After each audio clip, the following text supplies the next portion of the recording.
Hi friends, and welcome to Talking with Famous People. I'm host Eric. I'm here in GWFP2, appeared.ntw/GWFP2, and I would like to talk this morning about something I would call the myth of the authorless object. So, as I sometimes do in videos, I'll respond to stuff that I suspect my friend Corey is directing at me. Sometimes he puts stuff on Facebook that I suspect is directed at me. He's an INFJ, so he does stuff like that. Anyway, it was a quote from a rapper talking about how basically art objects, be they videos, be they music pieces, be they whatever, that there's a virtue in removing from that object the author. That one is better off to not associate, say, a song with the person who created it because it's irrelevant. The quality of the art is not linked to the person who made it. Well, by and large, I agree with that last bit when it comes to songs, for sure. But I think it's a mistake to try to remove from one's philosophical understanding of the world, whether it be via aesthetics or whether it be via logic, whether it be via some sort of emotive interface. It's not a good idea to try to remove from any equation the individual, because ultimately it's the mistake of objectivity in general. It's the limits of objectivity, and it's limiting in general to deny the subjective particular its due. The thing is, there exists no claim that can be made without a person making that claim. There exists no objective entity, like a song or a video or something like that, without an individual having made it. Granted, there are plenty of instances of media that are made by groups. Things like a feature film requires a lot of cooperation from a lot of people to make that.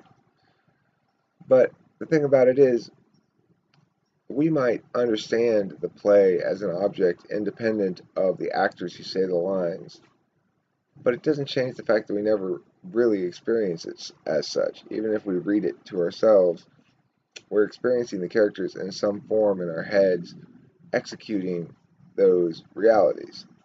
So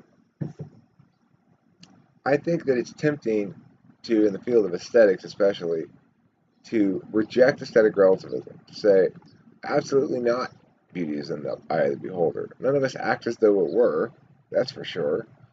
We all act as though certain examples of songs are better than other examples of songs. And as media makers, we all believe there's a standard we can attain, there's a standard we should aim for, and then concurrently that there are examples of failure. As somebody who makes a lot of music and makes a lot of videos and written a lot of stuff and just generally does a lot of media making, I know I'm best served with comparing my own examples of media against examples of my own media. So I'm best served by comparing my videos against my other videos. I'm best served by comparing my songs against my other songs. In that capacity, I'm able to get genuine and helpful information or aesthetic processes occurring. Let's say like artistic decision making occurring that is meaningful. It allows my integrated intuition to work effectively. Because when I'm comparing against my own stuff, there's no um, fear of failure. Either my previous example was better or my current example is better, but either way, it's me who's succeeding or me is failing. So it's a zero sum game in that regard, and there's no ego risk. I think the challenge for people who are making media who haven't made a shit ton of media is that they tend to compare their media against other people's media. And that, I think, generally is a poor decision to make, because if you're comparing the videos you make against somebody else's videos, then you're misunderstanding the way that individuals interact with media. In other words, somebody watches one of my videos in part because maybe I provide information they find useful, in part because maybe they like me, in part because they think I'm pacing it correctly or not making a lot of rhetorical flubs. I'm fluid, I speak smoothly, any number of possible reasons why somebody might think my video is worth watching. But each individual person who watches it is probably going to have a slightly different reason for it working or not working for them. And that's true even of things that are more objectively aesthetically certain, like songs. I believe that songs are the most aesthetically stable of all art forms. That is to say, you can re-listen to a song many times, whereas something like comedy is the least aesthetically stable. You can only listen to a comedy routine once, twice, and then you're done with it. But you can listen to a great song hundreds of times and be moved by it every time. That's what I mean by aesthetically stable. It's that it doesn't change in its relation to you as an experiential person. And the reason is because of all art forms, music is the one that's most based in time exclusively. It's something that's defined by its duration, its frequencies, and its intervals, and things like um, that are all time-based. So because it's constructed entirely of time, it has more aesthetic stability than something that's constructed of, say, light, visual stuff, or language, which is basically the medium of life.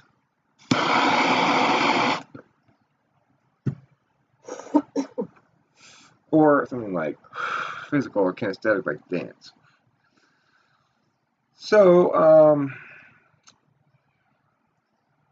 it's tempting to make firm rules and have harshly defined aesthetic schools and stuff like that, schools of thought and ways of understanding art and media to make taste a weapon of sorts, you know. But I think it's a mistake, and I think that individual human beings need to embrace themselves as creators or as consumers of art with the acknowledgement that unavoidably individual human beings and egos and personalities and stuff get involved in that. It's not something that can be extracted from the equation. If you try to extract from the equation, it's an awfully self-important form of self-effacing. So, I mean, I don't think you're accomplishing much. Anyway, Ugly Little Mane, the rapper who said that quote, I'm sure you mean well by it, and I understand the basic sentiment of it. I think it's a noble enough sentiment. But, alright. The observer won't go away. Creator won't go away. It shouldn't. It's prioritizing a falsely secure objective representation of reality over reality itself. Let's see what Homie has to say. Well, in music, it's a thing as a live shows and dance, how good you look, diet, that kind of thing, at least. Well, yeah, I mean, there's visual aesthetic, I suppose. I mean, I think in music, you can extract the artist much more successfully than in any other medium. Okay, well, that's about it for this video. I don't know if anybody really is going to enjoy this video. It's not my normal talking stuff. People, when I make videos on aesthetics before, people haven't really watched them. But if you liked it, don't forget to give it the old thumbs up. That way I'll know. Thanks for watching. Don't forget to eat plenty of cheese.